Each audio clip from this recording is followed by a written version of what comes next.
Olá, notáveis! Sejam bem-vindos a mais um Notável Cast.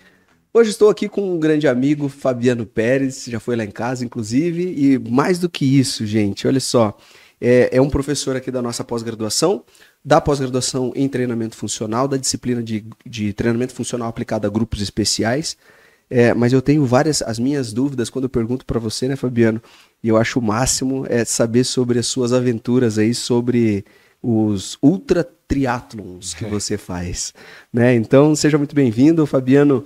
Ele é mestre em educação física, em performance humana, né, na linha de performance humana, fisiologista, e é campeão sul-americano de ultra triatlo. Depois a gente fala sobre todos esses outros campeonatos que você ganhou aqui, mas um dos principais é esse do sul-americano de ultra triatlo. E eu já chego te perguntando isso, cara. A gente mal conhece o triatlon, né? O que é um ultra triatlon? O ultra triatlon ele tem N distâncias, até maiores que essa, né? Mas hoje a mais clássica, assim como no triatlon, vamos dizer assim, convencional, que é sem interrupção, que é nadar, pedalar e correr sem parar, que é o Ironman, a menina dos olhos hoje do ultra triatlon é essa distância que nos Estados Unidos chama de Ultraman, que é uma marca assim como o Ironman.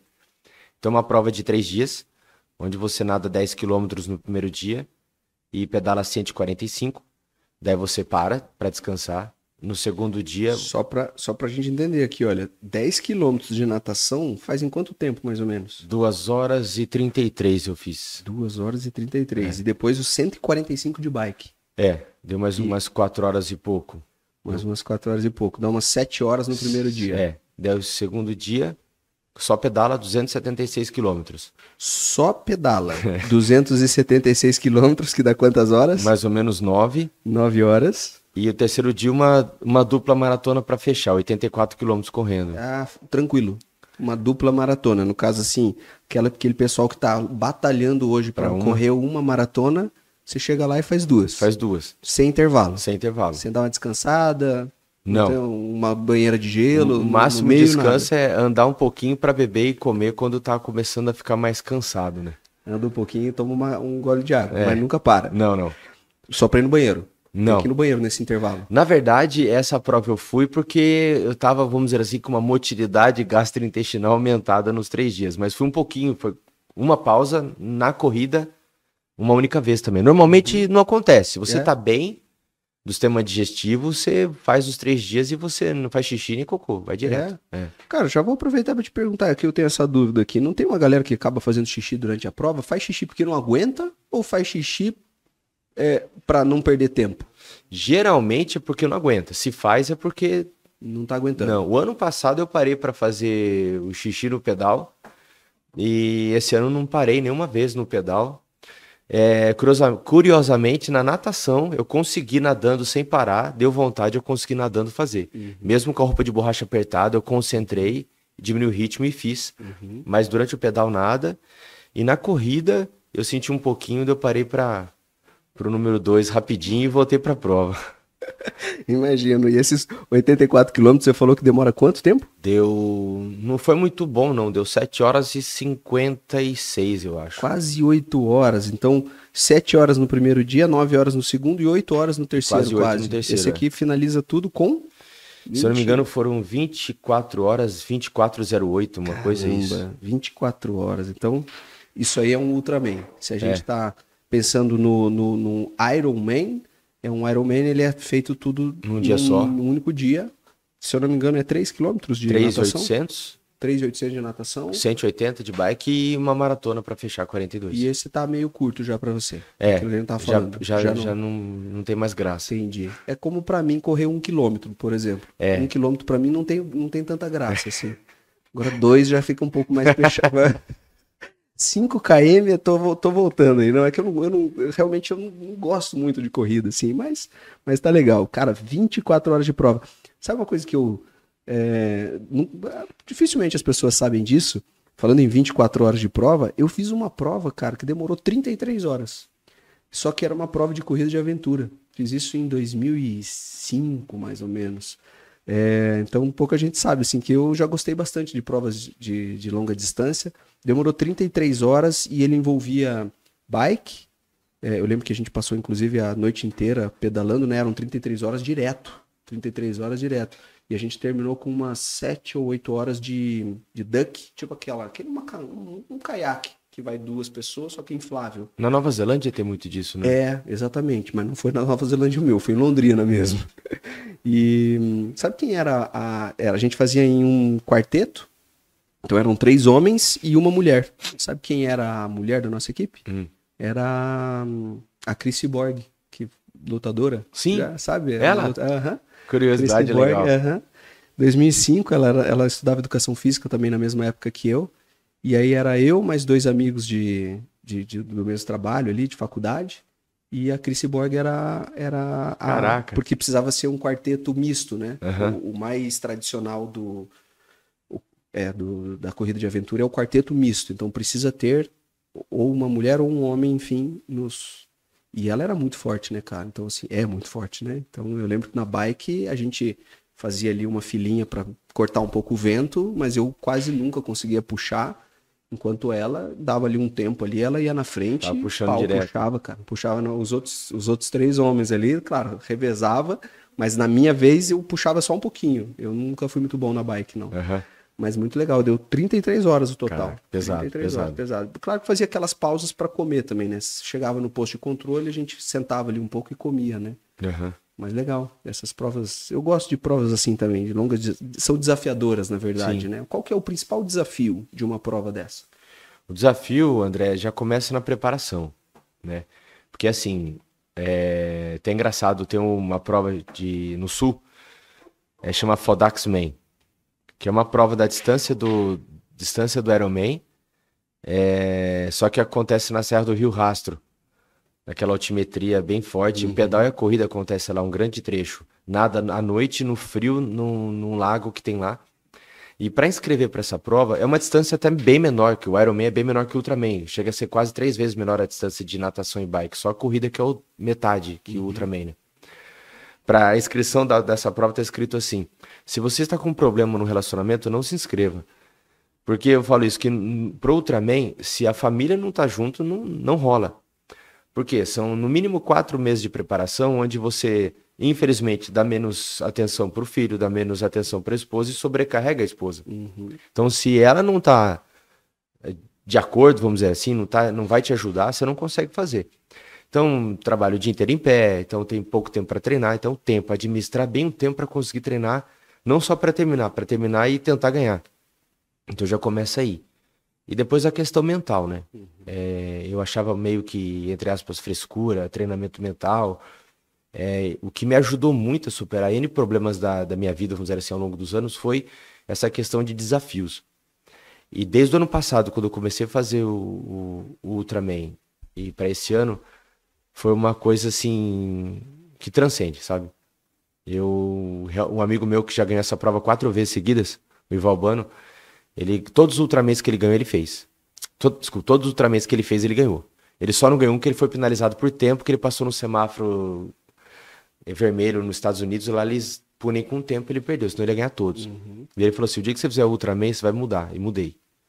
Você começa a entender a vida um pouco diferente, entender que não é só físico, é muito mental. E isso acaba reverberando na vida pessoal e profissional, né? Então, a parte mental, do acreditar que a gente pode muito mais do que a gente acha, né? E eu só percebi isso treinando para essa prova, que até hoje, a performance que eu fiz no ciclismo com 46 anos, tem hora que eu paro para olhar a média que eu fiz no Garmin, eu não acredito que eu fiz. Mesmo treinando para isso. Sua melhor média. Foi minha melhor 46 média. anos. 46 anos. E você acha que muito disso é a mente, a sua capacidade de se concentrar naquilo que você estava fazendo, de estar presente. Isso. Naquele momento ali, concentrado. Porque realmente, né, cara, para mim, eu posso dizer que é 100% isso, digamos assim. A minha mente, ela não acompanha qualquer vontade que eu tenha de correr, por exemplo, na esteira. Então, assim, cara, eu tô 5 minutos na esteira, eu já não tô mais aguentando estar na esteira, né? Uma coisa meio assim, né? E o que é? Não é o físico, não é o cardiorrespiratório, não é muscular, não é fadiga, a cabeça, né? É a cabeça. Então eu fico imaginando vocês, assim, fazendo provas de longa distância e treinamentos assim, né, de volumes gigantescos, né? No mínimo 2 treinos por dia, Sim, provavelmente. sim. Dá uma média de semana, no pico, de 24 horas por semana de treino. 24 horas. Durante mais ou menos 8 semanas, 24 horas de treino por semana. Caramba. Então, o apoio da família, como você falou, né? Que Sim. tem que sair cedo de casa para fazer um dos treinos, à noite fazer outro treino. Além do que você tem que se alimentar muito bem, dormir muito bem. Então, realmente, os familiares ali, você não está apoiando, Não dá certo. não dá certo, né? Ou fortalece a relação Ou como termina acontece, ou de uma termina. vez. Termina de uma vez. Cara, legal. Mente e família, né? Quem tá pensando aqui em investir. Porque por mais que você vai fazer um fast triathlon, né? Fast triathlon, as distâncias são 1,5 de natação. O mais curto ainda, que é o 750. short, que é 750, 20 de bike e 5. 750 de natação, 20 de bike e 5 de É. corrida, Que é metade do Olímpico, né? que é metade do Olímpico. O Olímpico é 1,5. 1.500 de natação, 40 de 40 bike e 10 É. de corrida. E mesmo para quem vai fazer esse tipo de prova, praticamente já treina 2 dias, Sim. duas vezes no dia. Sim. Você treina atletas com essas características assim Treino. também? Além do estúdio, eu tenho uma assessoria online de treino, a T-Run. Assessoria esportiva. Eu tenho mais ou menos 40 atletas no Brasil e fora. Então tem atletas na Noruega, tem atletas na Califórnia, tem atletas no Canadá, Portugal. E eu passo a planilha e eles fazem. E geralmente eles fazem as provas mais curtas, né? Legal. E são atletas amadores ou mais profissionais mesmo? A maioria, Buscam- sim, 90% amadores que fazem um triatlo como desafio pessoal e para ajudar a ter mais disciplina. Então eles começam a fazer o triatlo e eles percebem que isso acaba também reverberando para a vida pessoal. Eu tenho hoje 4 atletas que competem em alto nível, né? A maioria, assim, esmagadora é estilo de vida mesmo. Uhum. E, cara, mesmo sendo o campeão sul-americano, fiquei pensando aqui agora, qual é a vantagem financeira que você consegue? Existe um patrocínio para isso? É bom a gente falar sobre isso, até porque para aqueles que querem entrar nesse mundo e para a gente ser ajudado nesse mundo Sim. também, né? Você consegue algum tipo de patrocínio para suas provas? Então, e qual é o patrocínio, né? Desde sempre foi na luta. Eu comecei em 91, né? 33 anos atrás. Peguei seleção brasileira em 94, não fui disputar mundial porque não tinha condição financeira. Em 97 eu disputei, consegui a vaga num sul-americano de distância olímpica na Bahia e fui para a Austrália. Na época eu estudava na Unesp de Prudente, eu já trabalhava no tênis clube lá, e o diretor de esportes, o senhor Ubirajara, grande Ubirajara Pacini, ele bancou minha ida para a Austrália, então eu fui, porque eu trabalhava no clube, eu consegui esse apoio. Mas sempre foi muito difícil, sempre. E cheguei a competir algumas provas como profissional, mas assim, era época de começar a fazer mestrado, ou entra como atleta profissional, ou vai para a vida acadêmica, que era um sonho, eu acabei indo para a vida acadêmica. Então, nesse tempo todo, eu fiquei treinando sem competir muito. Para essa prova do ano passado, eu consegui, por exemplo, alguns empresários que são amigos ou alunos ajudam a pagar a inscrição. Eu faço uma camiseta alusiva à prova e vendo para ajudar a custear despesa. Porque é um hobby caro. Só que eu não quero que esse hobby atrapalhe a minha vida familiar. Eu não posso investir do meu bolso. Então, eu tento fazer isso. Ajuda de algum empresário que é aluno também, vende camiseta para gastar com as despesas da prova, enfim. Até pelo material, né? Não só o material, não só a alimentação, quanto suplementos, Sim. mas o próprio material. Por exemplo, uma bike hoje custa quanto em média? Tá, hoje, pra você ter uma ideia, a minha bike é uma bike antiga. Minha bike é uma bicicleta de 10 mil reais, mas só o par de roda que eu comprei para usar na roda, na prova, custou 7 mil reais, só o par da roda, né? É um produto caro. Se bem que é caro, só que você compra uma vez só, né? Dificilmente quebra, mas é um produto caro. Mas a suplementação é muito caro, daí uma prova dessa do Ultraman você gasta com hotel, você gasta com alimentação, com suplementação durante a prova, durante a preparação, né? Eu tenho que diminuir o número de aulas que eu dou, então gasta mais e ganha menos, né? Então é bem complicado. Então sem essa ajuda fica difícil fazer. E agora pro Mundial eu não sei como que eu vou fazer, né? Que é o ano que vem eu vou pro Canadá no Mundial de Ultraman, vou ver como que eu vou me virar para fazer a prova. Vou tentar. Começa agora. Né? Começa agora já a bolar. Porque os patrocínios, eles, como você falou, não são fáceis. Não, não. É bom a gente falar sobre isso, né? Até para quem tem interesse, né, em estar nesse tipo de evento, né? Estar na sua camiseta, né? No seu Instagram também, que você também é presente no Instagram, é importante, né? Eles Sim. estarem observando tudo isso. E aproveitando que você falou ali, né? Olha, eu tenho que dar menos aulas, porque para treinar 2 vezes no dia, se alimentar bem, dormir bem para as provas, eu dou menos aulas, né? Hoje você tem um estúdio, Sim. né? E a gente falou que você é um dos professores nossos, e no caso você dá aula aqui na pós em treinamento funcional para grupos especiais. Treinamento funcional para grupos especiais. No seu estúdio, fala um pouco primeiro do seu estúdio. Qual é o tamanho, como vocês atendem lá? Uhum. O estúdio chama Pérez Rusa, que é o meu nome, meu sobrenome, o nome da minha esposa. Nós fizemos agora, dia 17 de julho, 10 anos, né, de estúdio. Nós começamos num prédio comercial com uma sala de mais ou menos 110 metros quadrados. Nós ficamos lá durante 3 anos, depois nós fomos para a rua, né, que é um prédio comercial na rua. E hoje nós estamos com mais ou menos 250 metros. É né? grande? É, um espaço bem grande. Uhum. Nós temos um mezanino, em cima tem meu estúdio de Bike Fit. E o Pilates fica do lado do Bike Fit e embaixo é o estúdio de treinamento funcional que a gente faz um trabalho. A gente não trabalha assim, personal de musculação e personal de funcional. A gente trabalha meio que os dois, que a gente acha importante os dois. Uhum. Trabalha a hora com máquina, a hora com peso livre, então é um trabalho meio que integrado. Não existe um aluno só de uma coisa ou de outra. A gente trabalha com um público reduzido. Hoje nós estamos trabalhando em trio. Eu atendo no máximo 3 pessoas e a Thalita também. Então, naquele espaço que é considerável, a gente tem no máximo 6 pessoas treinando, né? A gente trabalha só de segunda a sexta, das 6 da manhã ao meio-dia, e eu volto a trabalhar das 5 às 9 da noite. E ainda tenho 2 clientes que eu... Quando não tá treinando. Isso, tem 2 clientes que eu trabalho na casa deles, né? Um é no condomínio na estrada, que é um pouco longe, e um é na casa dele. Então tem esse deslocamento também. Chega a dar 50 horas por semana, às vezes, de aula. Né? Uhum. E quantos alunos você tem no teu estúdio hoje? Hoje nós estamos próximo de 75, se eu não me engano. Mais 75 ou menos alunos. 75 alunos, legal.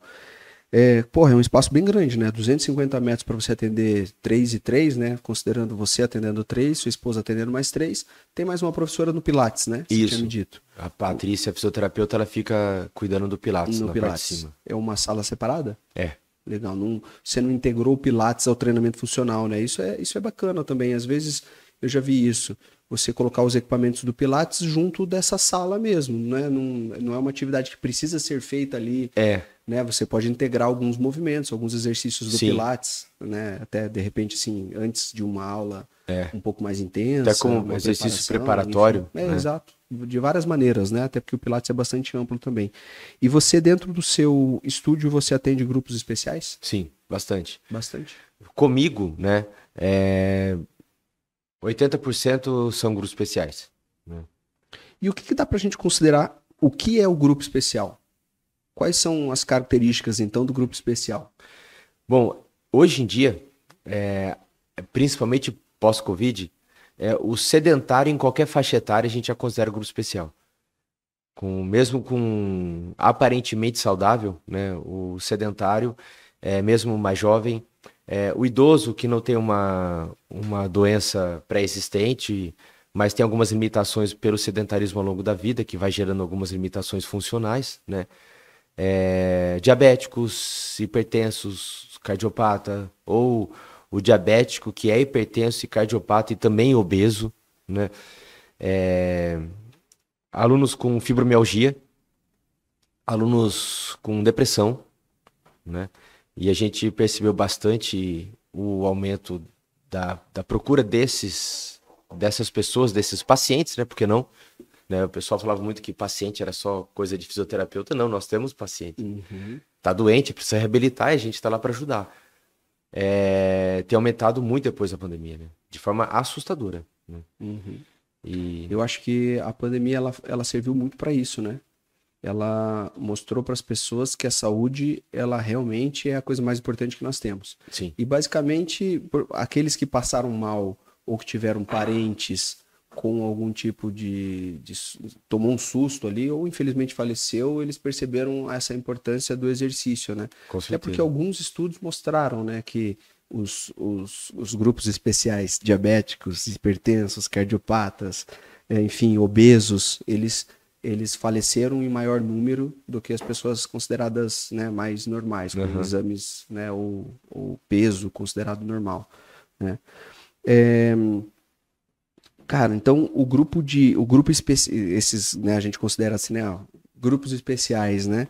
Sedentário, idoso, diabético, hipertenso, cardiopata, o cara diagnosticado com depressão, o aluno, né, o fibro ou com fibromialgia ou obeso também. Então, ou seja, se a gente for considerar aí, a gente tem um percentual da população gigantesco Gigante. para ser atendido, né? Se a gente considerar só o sedentário, é mais ou menos 50%. Se a gente pensar só no obeso, que tem pesquisas, inclusive, tem pesquisas norte-americanas mostrando que o americano em 2030 vai ter, a média da população americana vai ser mais de 50% obesa. E obesa não é aquele IMC acima de 25, ali 25,4. É morbidez, né? Exatamente. Né, aquela obesidade que a gente vê muito quando vai para lá, né? Você vai nos Assusta, parques, parece que só vê lá. Exatamente. Né, esse ano tive a oportunidade de ir para a Europa e eu percebi exatamente essa diferença, assim, né? Assim, tinha ido para os Estados Unidos e aí fui para a Europa. Cara, ainda mais eu tive em Amsterdã, onde eles andam muito de bicicleta, né? Quase ninguém tem carro, não tem garagem subterrânea, então praticamente a cidade inteira se move por bicicleta, tem ciclovia na cidade inteira. Quase todo mundo magro, né? Enquanto você vai para os Estados Unidos, você entra em algum Walmart, entra em algum supermercado, vai num parque de Orlando, você vê aqueles obesos com aqueles carrinhos elétricos porque não consegue andar ainda, né? Vendo sobre carrinho elétrico, uma curiosidade. Eu estava em Dallas, no Texas, quando fazia o curso de treinamento funcional no Instituto Cooper. Eu entrei para comprar Oreo, que eu sou viciado em Oreo, Double Stuff, Mega Stuff, que eles recheios, né? De vez em quando a gente pode comer, né? André, é uma coisa muito curiosa. Tinha um obeso andando de carrinho, né? Uma habilidade, ele puxando o carrinho de compra e dirigindo o carrinho elétrico e a bengala no carrinho elétrico. A habilidade dele nas gôndolas do mercado, com certeza, ele é obeso há muito tempo. Entendeu? Ele se adaptou ao carrinho, ele continua obeso e com a habilidade que ele tem, e o carrinho cheio de porcaria. É bizarro até. Gente, é o que você falou, você parece só ver aquele obeso, esse obeso americano. No Brasil você não vê esse obeso. Difícil, muito difícil ver, né? Muito difícil. Até pela questão da própria mobilidade, né? Digamos assim, quantos mercados tem um carrinho daquele? Claro também, o próprio preço do carrinho, porque eu vi várias pessoas saindo do carro, indo no porta-malas, tirando o carrinho elétrico, colocando no chão, né? Um obeso assim, já subindo no carrinho elétrico, né? Então tem um preço do carrinho e a própria mobilidade, a facilidade de andar, né? Porque tem os asfaltos, enfim, né? As calçadas são mais propícias para isso, né? Que de repente influencia até o cara a não se importar tanto, né? Sim. De ser obeso. Tem um lado que ele pode sair de casa com mais facilidade, mas é tão fácil que ele também não se importa em querer melhorar. Exatamente. Né? Não conheço pesquisas que falem sobre isso, né? Cara, e pensando nesse público, o que você acha desse público hoje para o personal trainer, né? Pensando no profissional de educação física, é um público que está crescendo, né? Então a gente está vendo que está crescendo. Se a gente considerar aqui a questão do sedentarismo e da obesidade, não sei como estão, não tenho acompanhado pesquisas sobre diabetes, hipertensão, cardiopatia. Aumenta isso no Brasil também ou não? Aumenta? Porque provavelmente está muito associado à própria obesidade, uma síndrome metabólica. Nos últimos 10 anos, coisa de 10 a 15%. É muita coisa. Nos últimos 10 anos, um aumento... De 10 a 15%. De 10 a 15%. E quantos professores estão capacitados para atender esse público, você acha? Pouquíssimos, André. Percentualmente. Eu vou chutar, né? Pelo que a gente acompanha em congresso, curso, quando está ministrando aula, 1%. Eu ia falar 5%. 1%. E E por que você acha que, cara, são tão poucos assim? Dá para filosofar bem. Eu vou um pouquinho lá atrás. Eu, durante 7 anos, eu fui coordenador de curso de Educação Física. Então, na universidade que eu fui coordenador, que eu criei o curso desde o início, em uma universidade onde nós tínhamos medicina e fisioterapia. Falei, nossa, fantástico, vai dar para criar uma grade de curso fantástica, né? Então, nós temos dentro da própria universidade a medicina e a fisioterapia. Então, quando eu criei o curso, eu entrei em 2004. Desde 2002, quando o curso entrou na área da saúde, que dá para puxar um gancho a partir daí também, eu quis criar uma grade onde eu coloquei disciplinas assim, teoria e prática do desporto coletivo, teoria e prática do desporto individual. Eu não quis dar ênfase em futebol, handebol, porque a ênfase é a área da saúde. O grande problema, André, está lá atrás. Os profissionais de educação física, eles não sabem que o curso de educação física é da área da saúde. Esporte, estética e performance No caso, os alunos ou no caso, os próprios professores? Os próprios professores e inclusive coordenadores. Então, eles usavam essas mesmas disciplinas para repetir aquilo que a gente já sabe. Futebol, vôlei, basquete, handebol. Exatamente. Quando eu fui criar essa disciplina diferente, tive uma resistência dentro da própria universidade.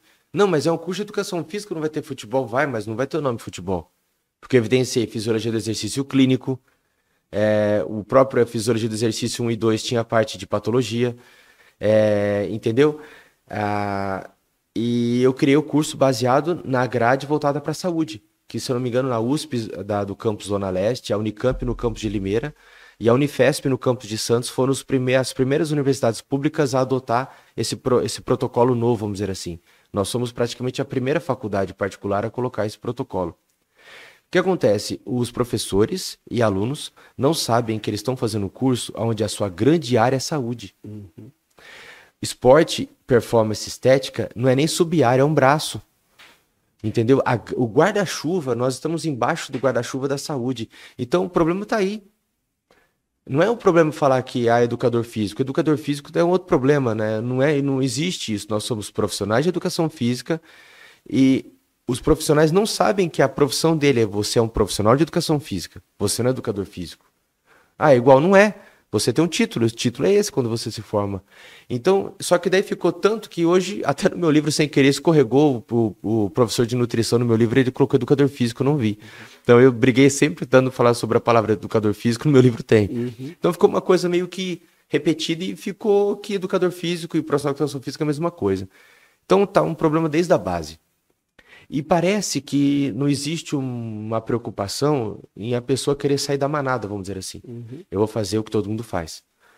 E o mercado está sedento de profissionais. E eu estava conversando com você aquela hora, e o aumento é exponencial de pessoas que necessitam do exercício para reabilitação física.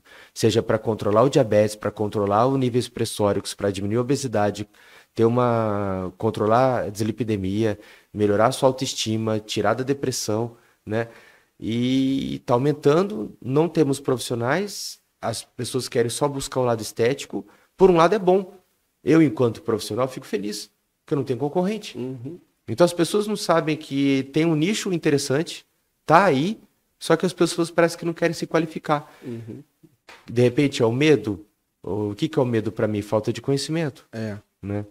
Eu acho que o medo de atender essas pessoas, né? Pensando ali num cardiopata, por exemplo, né?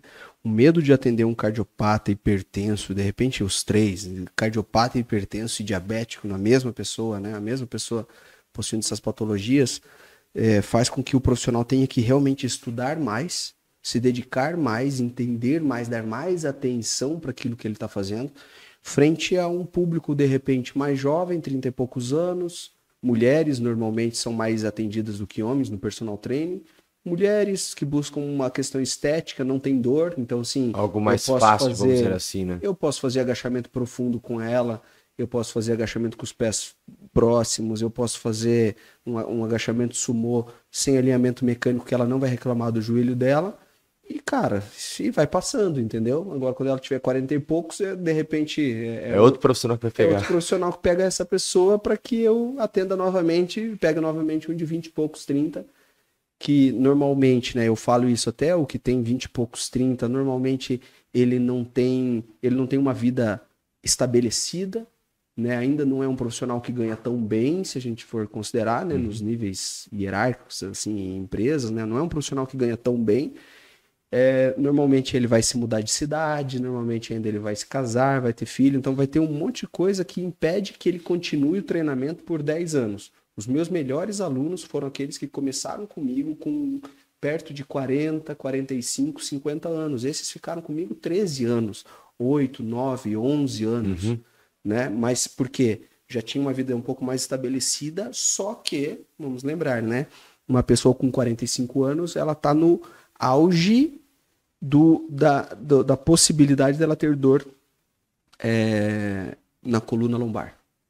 Então, assim, você tem que saber o que você está fazendo, né? Eu falo muito mais sobre patologias ortopédicas, você agora está falando aqui nessas outros tipos de patologias, dentro desses grupos especiais, mas é a mesma coisa. Uma pessoa com 45, 50 anos está muito mais predisposta a desenvolver uma hipertensão, uma diabetes, do que uma com 30 anos. Sim. Só que quem está apto, e como você falou, né? Quem é que tem vontade também, porque eu também aquele cara que não tem vontade nenhuma de atender um idoso de 65 anos, porque a gente sabe que precisa ter habilidade para atender um idoso de 65 anos, né? Você precisa conversar bem, você precisa ter paciência. Normalmente não é uma pessoa de 65 anos aquela que você faz um HIIT, 4 exercícios sem intervalo, e ele vai aceitando, ele vai fazendo todos os movimentos com perfeição, né? Normalmente é uma pessoa que chega ali num exercício e fala, não, vamos conversar um pouco aqui agora, né? A minha vizinha, quero conversar o que aconteceu no dia de ontem.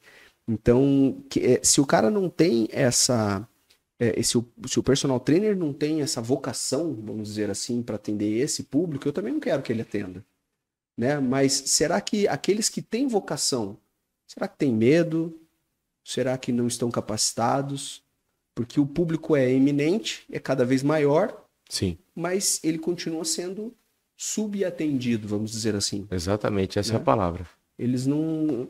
Por exemplo, um aluno que tem essas características hoje, chega na academia, se ele perguntar eu preciso de um personal, mas eu só quero lembrar que, vamos incluir 2 tipos de patologias, uma ortopédica, que eu quero lembrar que eu tenho 2 hérnias lombares e que eu também tenho diabetes e hipertensão. Tem um personal aqui que consegue me atender com essas características? Vai começar a coçar a cabeça, né? Qual que é a sua? O que você acha? Que vai ter resposta para isso aí ou não? Não vai. Não vai? E o que acontece? Eles também não vão em lugares assim. O próprio aluno já não vai na academia. Esse cara com essas características. Ele já quer um lugar mais... O teu estúdio, então, nesse caso, sim, ele entra mais pessoas, ou o boca a boca acaba sendo mais divulgado esse tipo de trabalho. Menos pessoas por hora, um lugar mais intimista, mais fechado. Não tem aquela, vamos dizer assim, badalação da academia com a menina com o bumbum sarado, ou o cara com regata musculoso, porque ele fica com vergonha, entendeu? Ele sente excluído da sociedade, né? Então, as pessoas que buscam um trabalho voltado para reabilitação ou qualidade de vida, ou simplesmente voltar a ser mais ativo, ele não está contente com o próprio corpo, né? Você não vai no médico se você não está com problema, você tem uma queixa. E a principal queixa é, no mínimo, autoestima diminuída e não está contente com o próprio corpo. Ele vai para a academia, ele não vai. A academia afugenta esse grupo. Então, os estúdios acabam sendo uma forma de entrada para o exercício, que é mais intimista. Tem uma aluna nossa, ela perdeu mais de 120 quilos. Ela perdeu mais de 120 quilos. Imagina quanto ela não pesava.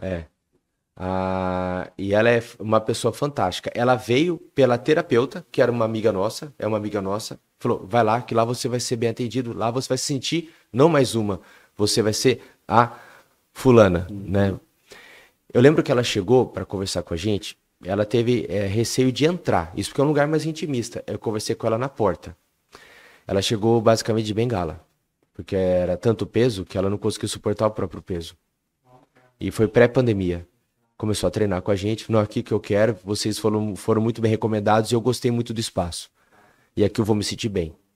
Foi a porta de entrada, literalmente, para ela começar. Ela começou a treinar presencialmente, entrou a pandemia, ela continuou virtualmente na casa dela, eu e minha esposa dando aula para ela. Ela fez durante a pandemia a cirurgia bariátrica, ela continuou fazendo treino, tal, ela já perdeu mais de 120 quilos. Daí, recentemente, ela mandou um vídeo, eu fiquei até emocionado pra minha esposa. É por isso que eu gosto de vocês. Ela tava no pula-pula, pulando com a sobrinha. Uhum. Ou sobrinho, não lembro. Voltando à vida. Faz jiu-jitsu hoje, Uhum. entendeu? Faz Muay Thai. E ela não conseguia sentar. Uhum. Isso é maravilhoso. Você muda a vida da pessoa. Não, e jiu-jitsu, fico pensando aqui agora, né? Jiu-jitsu, se deitasse no chão uma pessoa dessa, precisava de umas 2, 3 para ajudar a levantar, né? Ela Eu não sozinha não ia conseguir. Não. Hoje Precisava ela faz jiu-jitsu, senta pra brincar, vai no pula-pula, Uhum. faz Muay Thai, Uhum. né? E é isso que a gente quer. Só que para você trabalhar com esse grupo, você tem que ter um conhecimento não diferenciado, acho que é o conhecimento para aquilo. Eu acho que falta um pouco de atitude e, de repente, eu penso até numa formação ruim na própria graduação. Não pelas instituições, é pelo próprio aluno que culturalmente busca a estética ou o desempenho e ainda continua excluindo por falta de conhecimento mesmo, né?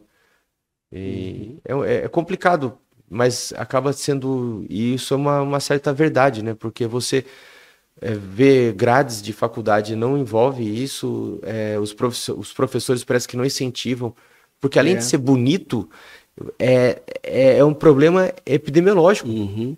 E quando você fala que a gente é primeiro profissional da saúde, é interessante, né? Porque se a gente for pensar na medicina, que é uma das profissões mais antigas que existem, que já se desenvolveu mais, a gente enxerga muito mais o médico como um profissional da área da saúde, né? Muitas vezes o profissional ele se enxerga como um profissional do futebol, né? Não, mas o médico ele é um profissional da área da saúde antes de mais nada. Ele pode até ser lá um ortopedista especialista em joelho, Sim. mas normalmente o médico, né, ou o estudante que começa a medicina, ele não começa para entender de joelho. Geral. Ele vai entender geral, ele vai entender de ser, a verdade é essa, né, ser praticamente um clínico geral, que é assim que a gente reconhece quando eles se formam, por mais que exista residência, né, em clínica médica, mas ele entende o geral para depois ele se especializar. O professor de educação física ele chega na faculdade querendo se especializar, por exemplo, em futebol, antes de saber sobre hipertensão e diabetes e cardiopatia. E aí acontece que chega lá, um atleta tem algum tipo de patologia desse tipo e ele não sabe nem o que fazer, porque ele não tem a base, que a base é a formação em saúde. Sim. Não, e aí ele vai para o específico, do geral para o específico, né? Então, anatomia, cinesiologia, biomecânica, fisiologia, são disciplinas que dão a base para você chegar no específico. Mas falando em biomecânica, eu conheço faculdades, inclusive faculdades federais, universidades federais, que a disciplina de biomecânica ela é facultativa. A de futebol ela é obrigatória. É mais ou menos isso. Futebol, basquete, vôlei é obrigatório. Agora, biomecânica não. Biomecânica não. Biomecânica ela é facultativa. Entender do movimento não é necessário. Exatamente. Não, né? Até porque a maioria das pessoas elas ficam paradas, né? O corpo humano ele foi feito para ficar parado, então você não precisa estudar biomecânica. E eu vejo isso também de duas maneiras, né? A primeira é que pena que ainda as pessoas enxergam a nossa profissão dessa maneira, os próprios coordenadores, né? Que poderiam influenciar uma grade curricular viável, né, o mais interessante para a formação do profissional de educação física. E eu vejo um segundo ponto também, como você falou, cara, tem muito trabalho. Não é à toa que a gente tem 5.000 alunos na nossa escola. Mais de 5.000 alunos a gente tem hoje na Personal Trainer Academy. Por qual motivo? Porque o personal ele se forma quando ele vai para a academia.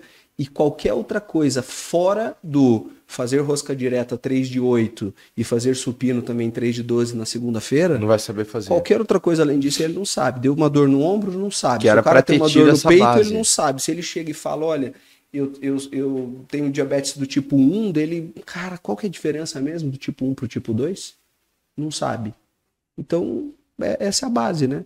É o que a gente, infelizmente, tá passando pelo Brasil. Só que é bom porque a gente fala isso e a gente alerta já há bastante tempo. Você falou que em 2009 você já falava sobre isso. Né? Eu vou perguntar isso para você daqui a pouco. Mas a gente alerta isso há muito tempo e demora, né? É como se fosse uma bola de neve, assim. Ela começa meio pequena, ela começa com uma velocidade ainda lenta, daqui a pouco ela aumenta e a velocidade é maior. né? E aí o negócio anda, mas a gente precisa estar falando sobre isso, para essa bola de neve aumentar. Sim. Né? Você falou que em 2009 você já dava cursos para grupos especiais. Sim. Né? E o que você sentiu de lá para cá? Assim, já faz mais de 10 anos isso, né? Já. E curiosamente foi a primeira professora dentro de uma pós-graduação a falar sobre grupos especiais fui eu, com a professora Ticiane, que era coordenadora do curso de Pilates, pela Gama, depois mudou para a Estácio de Sá, que curiosamente eu conheci aqui em Curitiba, um ano antes, e ela incluiu grupos especiais porque ela achou a importância, né, de se trabalhar isso. Então é recente? É. E quando você começa a falar sobre o tema nos cursos, fala, professor, caramba, eu não pensei nisso, pô, tô mais seguro para atender. E você vê que os alunos, quando compram a ideia de se trabalhar com um grupo especial, quando eles começam a estudar, eles ficam até encantados com a possibilidade de ter N benefícios, de atender melhor a população, de você ser realmente importante, valorizado como profissional e, inclusive, financeiramente, né? Só que eu não vejo, não existe um paralelo entre esse aumento exponencial da quantidade de pacientes com sendo grupos especiais e profissionais da educação física preocupados em querer trabalhar. Talvez, de repente, se eles perceberem que financeiramente isso acaba sendo muito interessante, acaba sendo mais atrativo. Porque, de repente, a falta de conhecimento pelo trabalho que é atender esse grupo, não vale a pena. Eu vou continuar com o trivial. Eu vou continuar dentro da manada. Cara, né? Você acha que quantos por cento o personal que domina essa área, ele pode cobrar mais numa aula dele? Em média, ele atendendo, ele dominando esse tema, porque não adianta ele atender esse público para dominar esse tema. Não, ele domina esse tema para atender esse público. Dominando esse tema, quantos por cento ele consegue aumentar a aula dele? No mínimo 20, 25%. No mínimo. No mínimo. E, por exemplo, a gente, em Bragança, o nosso valor de hora-aula não é um dos mais caros. E nós atendemos de forma dupla ou tripla. Ou trios, né? O valor por aula já é mais caro que os outros lugares. Pela estrutura, pelo conhecimento, pelo currículo que nós temos. Só que é um grupo que dá para você atender com qualidade 3 pessoas. Então, estamos multiplicando 20% por aula vezes 3.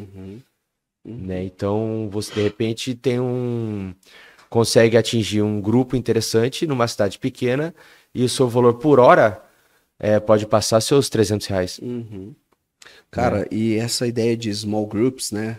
Ou pequenos grupos, ela é uma ideia fantástica, né? Sim. Porque eu vejo isso também, você consegue uma qualidade no atendimento e mais do que isso, se você consegue até ter habilidade muitas vezes, se você atende você e sua esposa, né?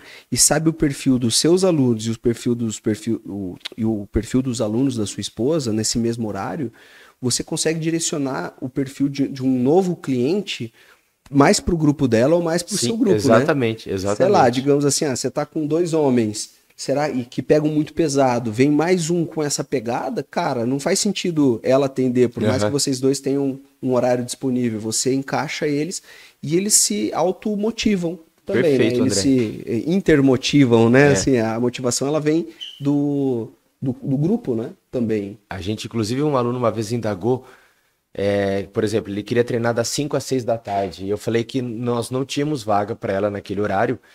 E teve um dia que ela veio treinar das 4 às 5 e tem aquela transição dos alunos que entram e os alunos que saem. Mas você falou que não tinha vaga, esse horário você está atendendo só 2, você não atende até 3? Daí eu expliquei para ela, daí ela entendeu.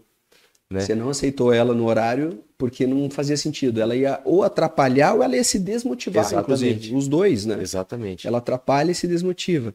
Mas ao mesmo tempo, como você falou, você pode multiplicar sua hora-aula por 3. Às vezes você cobra normalmente um pouco mais barato do que aula de personal o individual. A gente cobra exatamente R$10 a menos por aula se o aluno treina sozinho. Se ele treina em dupla ou trio, dá uma média de R$10 a menos por hora. Então a diferença é pequena. Muito pequena. É muito pequena. E você percebe que eles preferem o trio, Eles não se importam porque eles percebem que a qualidade não cai. a qualidade não cai, o valor um pouco menor, então não faz muito sentido, né? Isso. Se a qualidade não cai, se a qualidade não cai e o valor tá semelhante, ou melhor, tá menor. Ele ganha, a gente ganha. Aham. Porque a gente triplica o valor da aula e eles não perdem qualidade É que você e tem um cobram espaço, menos. e você tem um espaço muito legal, né? Na minha visita em Amsterdã, num estúdio boutique, estilo boutique lá, junto com a Ana Mendes, que em breve ela vai estar aqui também no nosso podcast, a Ana me mostrou um pouco do funcionamento das aulas que eles tinham. Eu achei fantástico, cara. Tem uma sala relativamente pequena, eu diria que tem uns 30 metros, uma sala mais ou menos com uns 30, 40 metros, de repente, quadrados, piso todo emborrachado, uma prateleira com kettlebell e halteres, três remos que podem ser levantados também para liberar um pouco mais a sala, e praticamente uma gaiola, né? Pensa numa gaiola grande, a gente tem aqui a nossa gaiola da Alfa também.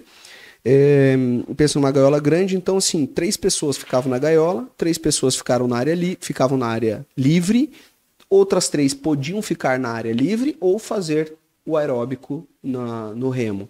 Então você atendia 9 pessoas ao mesmo tempo, e o que eu achei fantástico foi o seguinte, né? O professor, ele falava inglês, então nem tudo, ainda mais com um pouco de música, nem tudo eu entendia o que ele falava, só que se eu tinha alguma dúvida, eu olhava para uma TV que estava dividida também em 3 partes e mostrava que as 3 pessoas que estavam na gaiola, a primeira fazia, por exemplo, um supino com cabo, a segunda fazia agachamento livre, a terceira fazia um outro movimento qualquer, fantástico, um desenvolvimento. Fantástico. Aqui era todo mundo, aí aqui os 3 faziam o mesmo movimento, por exemplo, a fundo com um kettlebell. E aí você ia lá na estante, escolhia o seu kettlebell para fazer 20 movimentos. E alternava, ou com tempo, né? Alternado, enfim. E aqui os últimos também, por exemplo, faziam o remo. Então, um professor, ele dava aula para 9 pessoas, ao mesmo tempo, cada um fazia o seu ritmo, porque aquele que faz um pouco mais intenso também, ele consegue colocar mais peso, pegar um kettlebell maior, ou fazer um número maior de remadas ali no remo. E, cara, fantástico o sistema, assim, né? Então, é possível manter a qualidade. Sim. Né? Desde que também você tem um sistema desse, facilita o funcionamento. Porque se um professor só, para ele dar conta de 9, se 3 tem dúvida, aí como é que ele vai dar? Pode travar.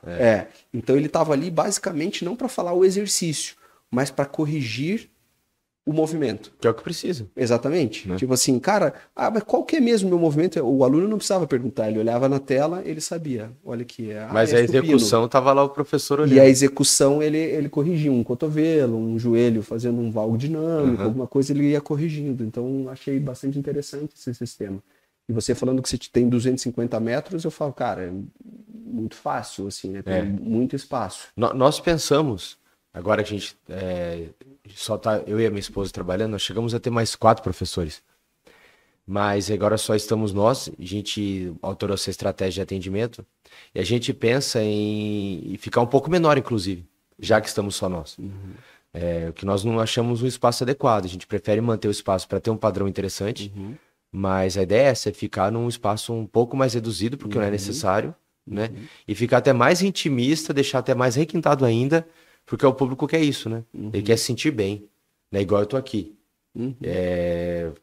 Você e o Cauê, para mim, são 2 profissionais que, como o Cauê fala, jogou a régua lá para cima, né?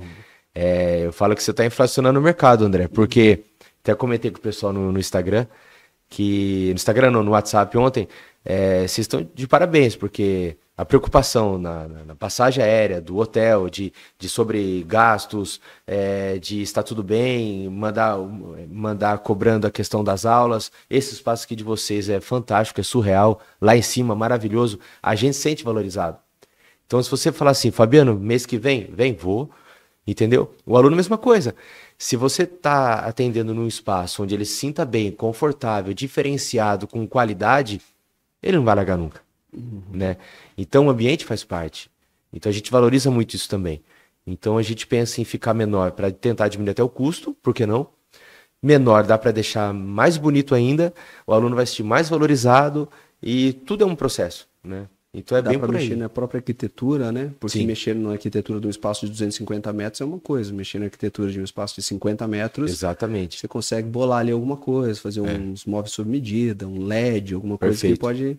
Cara, eu acho que esse é um. É um. É uma coisa que eu apostaria hoje. Se eu tivesse alguém que está nessa pegada, investindo em pequenos estúdios com esse formato, eu viraria investidor desse tipo de formato hoje. Não conheço ninguém que faça isso, porque normalmente esses estúdios estão maiores também. É, Então, se alguém me mostrar um modelo de negócio pequeno, com esse auxílio também, eu diria, sabe, para não ficar 100% o professor. Eu entendo a necessidade do professor, mas o professor falar qual é o exercício para o aluno, porque o aluno esqueceu o exercício, não é bem o papel do professor. Né? O aluno ele pode ter, por exemplo, uma ficha, né? Uma ficha ele sim, consegue. Só que ali, como é muito dinâmico, ele não consegue olhar para a ficha, assim, não dá tempo. Então, se você tem uma TV bem grande com alguma coisa explicando um movimento, aquele gifzinho mostrando o movimento, já perfeito. resolve. Eu falo, lembrei, é esse, né? Porque às vezes está escrito lá, sei lá, elevação pélvica. Ele fala, pô, não tô bem lembrado qual que é esse movimento. Aí ele Mas tem o desenho, já tem o né? desenho, ele já sabe que é deitado tal, e ele fala, é assim mesmo. Então o professor só corrige o detalhe, não precisa falar que, não, agora Ó, deita aqui em cima do step, pega um step ou um colchonete, enfim, ó o alguma coisa modelo de assim. negócio Mas aparecendo aí. eu tô falando isso. Eu tô já faz tempo procurando alguém que queira investir nisso, porque como eu É bem falei, legal. assim, tanto eu quanto aqui, a Personal Trainer Academy. Eu quero parabenizar a equipe aí também, ó, tá vendo? Receberam um elogio aí do professor, tá nota Fantástico, 10, né? fantástico. É porque a Parabéns. gente tem lá, ó lá, a segunda linha lá dos nossos 4 valores, encantamento. Então a gente pensa nisso, que se a gente te encantar aqui também, sobe o nível do teu assim espírito para que você encante os alunos nas nossas Sim, pós-graduações. todo mundo ganha, né? Então, exatamente, a régua é para subir, para que a gente te entregue o máximo possível, que você tenha uma experiência fantástica aqui e que isso seja retribuído para os alunos. É esse que é o ponto. É assim, como é que os alunos eles conseguem absorver melhor o conteúdo, com um áudio bacana, com uma qualidade de vídeo bacana também, com toda a equipe por trás para auxiliar esse processo e que eles tenham um bom aprendizado também. O nosso foco na Personal Trainer Academy é isso, por isso que eu falo que a gente só está começando. São 5 mil alunos hoje, né? Mas em breve já seremos 10 mil. Então Amém. a gente tá nesse processo. E você faz parte disso, professor. Quero, inclusive, agradecer mais uma vez aí você por estar aqui e te fazer mais uma pergunta aqui que ficou, sabe, que tá na minha mente aqui, né? Cara, quando você faz esses triatlons, ó, vou voltar pro triatlon porque tá a gente sempre pergunta isso, né? Além do desafio ali que você falou, que é da corrida, da mente, do desafio da família, estar dentro ou não desse processo, cara, dá algum tipo de dor e vocês não percebem porque a mente já tá tão preparada, assa, porque, cara, quando eu vou surfar, cara, eu surfo lá 1 horinha lá, nem fico remando tanto quanto vocês ficam dando as braçadas, mas com uma roupa de borracha, pode ser que a roupa de borracha do surf ela não seja também tão específica assim para movimentação, Uhum. mas eu acho que é também, né?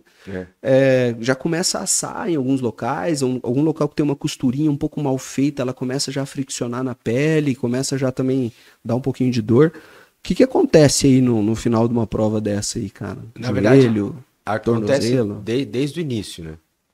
O meu primeiro desafio nesse ano, eu tenho glaucoma e sou míope também. Então, e a prova no Ultraman é larga às 6 da manhã. Só que 6 da manhã o sol tá começando a aparecer. E a hora que deu a largada esse ano, e na prova em Ubatuba, são 5 voltas de 2 km. E o caiaque é obrigatório, o seu staff tá de caiaque o tempo todo com você. Então, na verdade, ele que tá direcionando, eu olho pra ele, eu não olho pra boia. Então, eu olho pra ele até por questão que eu não enxergo, né? E bem no começo tá escuro. E como eu sempre nadei bem, então eu já saí na frente porque eu queria fazer tempo bom, porque eu queria deixar os caras pra trás. Eu sabia que tinha uns caras que correm melhor que eu. Então, eu quero nadar muito forte, pedalar muito forte. Era a minha estratégia, 100%. No limite, né? A hora que eu entrei na água, a boia era um pino. Beleza, eu vou enxergar o pino, né? Tá escuro, mas tem aquela sombra do pino, né? Contorna a primeira boia e fica dando voltas, 5 voltas de 2 km, vai 1 km volta e tal. E depois sai. A hora que eu fui entrar na água, a boia fez aqui, ó, puf, caiu, e tava escuro. Eu comecei a xingar, não vou falar aqui, Ariel, cadê a boia? Eu não enxergava a boia. O primeiro desafio já começou ali, achei a boia. Daí eu peguei e fui embora. Daí, depois de uns 8 quilômetros, começa a assar aqui do lado. Passei creme, tudo, vaselina, mas de tanto ficar respirando, ficou em carne viva aqui. Então você já sai aqui, carne viva sai da água. Troca de roupa e tal. Da hora que você começa a pedalar, eu esqueci de passar pomada anti-assadura, daí no pedal, maiô molhado, usei o mesmo maiô, assou, mas suportável. Segundo dia, senti muita dor posterior de coxa. Foi ali que eu vi que o treinamento mental começou a fazer efeito. Muita dor. E bilateral.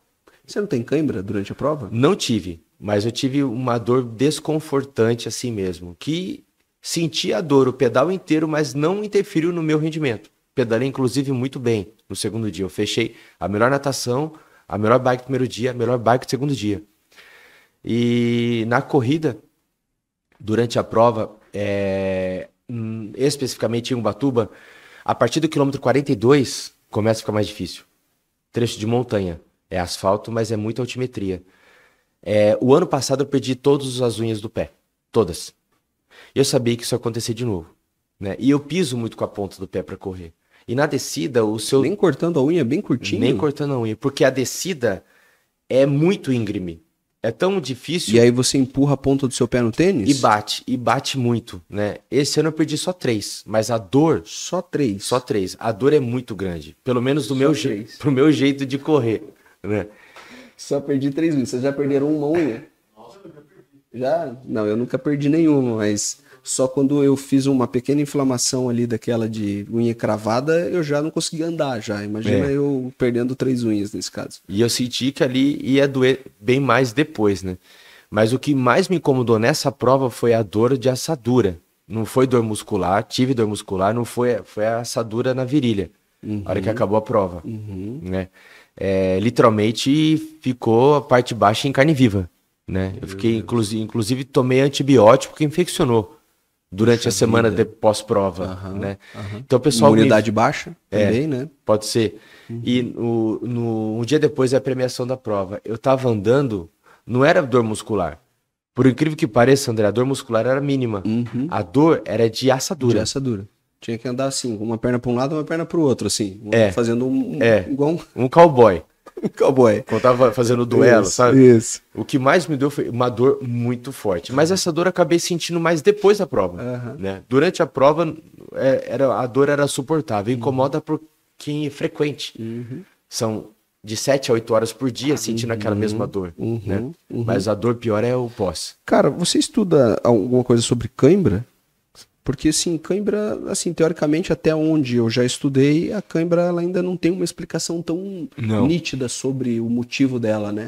É mais ou menos isso, né? Então, às vezes, falta de hidratação, falta de cálcio, potássio, enfim. Magnésio. Isso, magnésio. Desequilíbrio de eletrólitos, né? Isso. Mas não existe ainda, assim, que você tenha lido alguma coisa mais recente sobre isso? É eu multifatorial. Tenho bastante cãibra. Eu tenho bastante. Normalmente tenho. Quando eu vou surfar, quando a água é fria, por exemplo, no Peru, que eu já fui 2 vezes, a água é bem fria, né?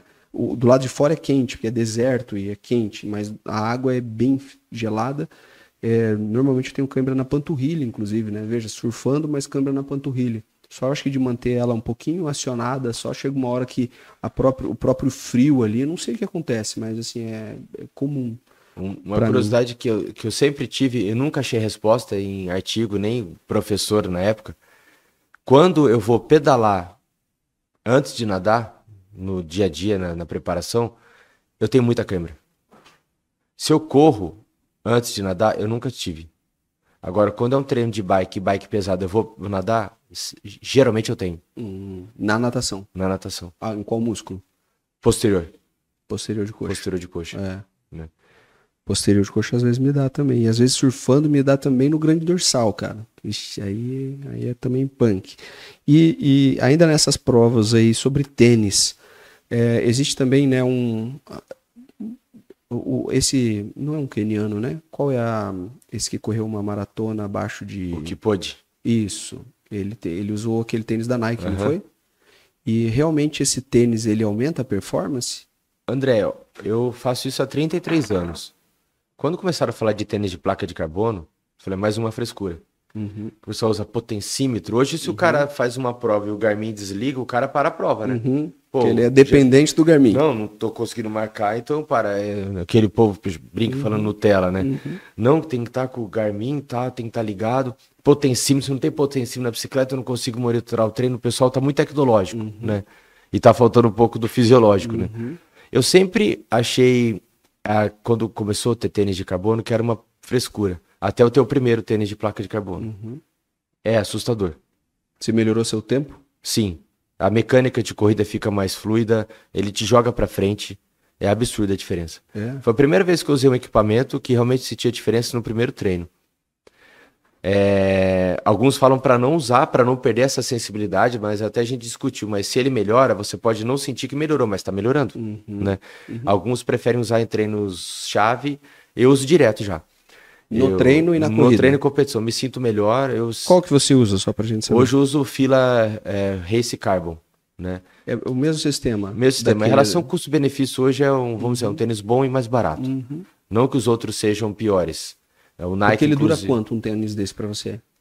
É para durar 3 meses. Eu 3 faço, meses? eu faço durar um pouco mais, porque senão a conta não fecha, né? Custa quanto? Porque o da Nike é uns 2.000, né? 2.000 reais? O Race Carbon novo tá por volta de 1.000, mas o antigo ainda tá para vender, tem promoção de 600, 500, não é um tênis caro para o preço de hoje, né? Mas os tênis realmente de carbono fazem diferença sim. Fazem diferença. Então você acha que por isso que qual que é a nacionalidade do... Queniano. É queniano também? Ah, tá. Não lembrava. Que o queniano bateu o recorde da maratona, muito por isso, você acha também? No caso dele, ele é meio alienígena, né? Ah, ele é? Ele é totalmente fora da curva. É um atleta que quase não faz prova, ele só faz as provas mais importantes, não fica correndo direto.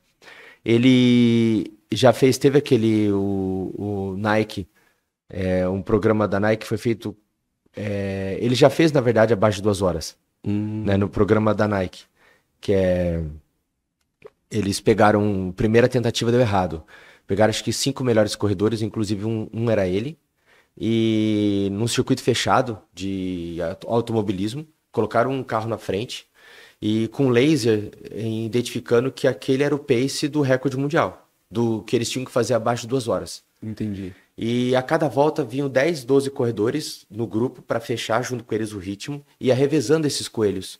E eles continuando, correndo. Entendi. Com esses 5 melhores. Só que para incentivar a corrida deles. Só que os coelhos foram acabando, os 4 corredores top mundial ficaram para trás, só o que pôde continuou. E não conseguiu bater o recorde de 2 horas por 20... Não sei se por 24 ou 40 e poucos segundos. Ele fez 2 horas e 24 segundos. Na pista de automobilismo. Daí não deu certo, né? Daí teve uma segunda tentativa. E ele já usava o tênis? Já. E teve um outro, a Nike fez o Sub 2 lá, o Under 2 lá. Eu não lembro exatamente o nome do projeto. Abaixo de 2 horas. Fizeram na rua uma prova só para ele. Uma maratona fechada, daí ele bateu. Ele bateu 2 horas, não vale como recorde mundial, mas foi o primeiro homem na história da humanidade, né? Conseguir fazer abaixo de 2 horas. Usa esse tênis? Usa, mas eu acho que ele faria isso no caso dele, faria isso com qualquer outro tipo de tênis. Porque ele é muito fora. Fora da curva. Cara, esse tênis é como a gente tá falando. Você sabe que eu vi um tênis desse da Nike para vender num outlet nos Estados Unidos, ele tava $90, eu acho. Esse de 2.000 reais aí. Só que eu achei ele muito feio. Quando eu olhei assim, eu falei, nossa, mas é muito feio esse tênis. Eu não conhecia. Ele tem uma barbatana pra trás assim. Eu falei, nossa, parece um tubarão esse tênis. Como é feio. Né? Era um branco com amarelo assim. Aí eu fui na casa de um amigo meu. Ele falou, nossa, acabei de comprar um tênis novo que paguei R$2.000, 2.400, né? Por aí. Aí eu entendi que era aquele tênis, cara. Mas imagina. Tem a questão do marketing também, né? Dá o New Balance pra ele. O New Balance vai custar 2.000. Né, tem essa questão. E o Nike em especial, para mim, que eu tenho uma pronação excessiva, principalmente do pé direito, e mesmo batendo de antepé, ele é muito instável. Então tem dentro dos tênis de placa de carbono, tem alguns modelos que são mais ou menos instáveis. Então é muito individual isso também. Então de repente para mim esse tênis não seria interessante. Para mim o Fila é mais estável do que o Nike, né? Como se ele fosse mais firme nesse caso. É. Não deixasse tanto o teu pé desaba um pouco na corrida, é isso? Desaba. Perde um pouco. Principalmente o direito em relação ao esquerdo. Mesmo batendo mais de antepé. Quem bate mais de calcânio desaba mais. Mesmo batendo mais de médio para antepé, o meu direito desaba bastante. E falando em biomecânica da corrida, é até interessante, né? Eu sou mais especialista, obviamente, na musculação, mas tudo que eu já li a respeito de biomecânica da corrida, mudar esses padrões de corrida não vale muito a pena, né? Não. Se você corre de um jeito, é melhor você manter Sim. daquela maneira, né? Sim. Não mudar esse padrão, né? Normalmente, quando se muda esse padrão, a performance piora, né? É só quando, por exemplo, tem algumas regras de se você, a fase de stance, de queda, se ele bate o pé embaixo do quadril, né?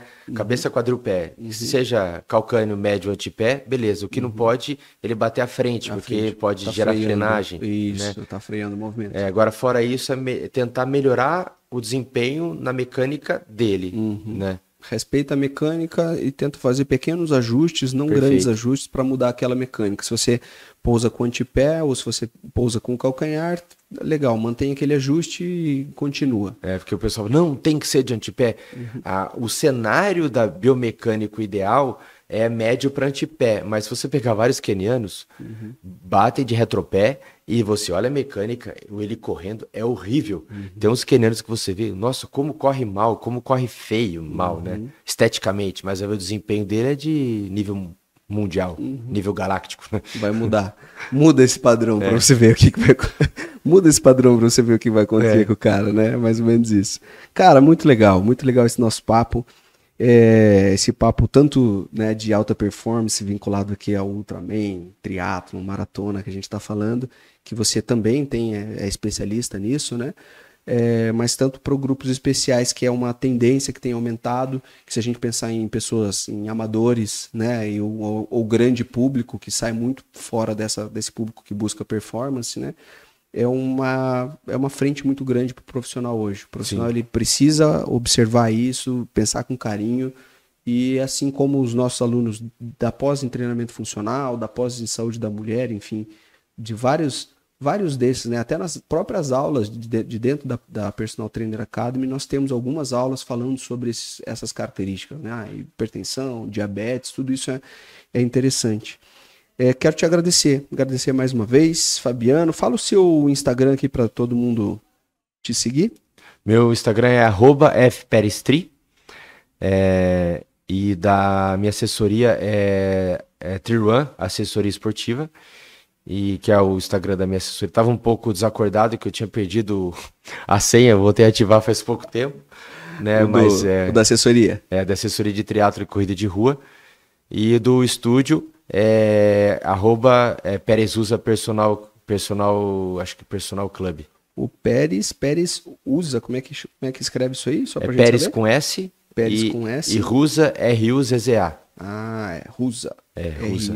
Ruzza. Isso. Bom, galera que quiser conhecer, inclusive pessoal que estiver em Bragança, quiser falar com o professor Fabiano, manda um alô aí para ele no Instagram dele, F Pérez, de Fabiano Pérez, no caso de triatleta ou triatlon, que ele vai responder a vocês aí. Cara, muito obrigado. Muito obrigado mesmo, tanto pelo seu tempo aqui conosco, quanto na aula de amanhã. Quero já te agradecer e agradecer os nossos alunos aí que estão nos ouvindo. Estamos ao vivo, inclusive, né, no YouTube. Esse podcast em breve vai ao ar. Lembrando que nós estamos com várias pós-graduações aí com vagas abertas, né? A gente, de tempos em tempos, a gente reveza as pós-graduações, mas enfim, independente de quando ele está indo para o ar, fique de olho aí nas nossas pós-graduações, seja na pós-graduação em biomecânica e reabilitação musculoesquelética, seja na pós-graduação em treinamento funcional, na saúde da mulher, ou na pós-graduação em personal training. A gente está já disposto também e já mirando aí mais abertura de 4 novas pós-graduações. Por isso que eu estou falando que a gente está crescendo. Show. E os nossos notáveis aí nos assistindo. Pessoal, obrigado. Esse é o Fabiano Pérez, mestre em performance humana, né? Mestre em educação física, fisiologista que participou hoje aqui conosco. Obrigado a todos vocês que nos assistiram e em breve teremos mais Notável Cast aqui para todos vocês no nosso podcast, trazendo professores excelentes aqui como o Fabiano. Obrigado, Fabiano. Obrigado a vocês que nos assistiram e até breve. Obrigado a vocês.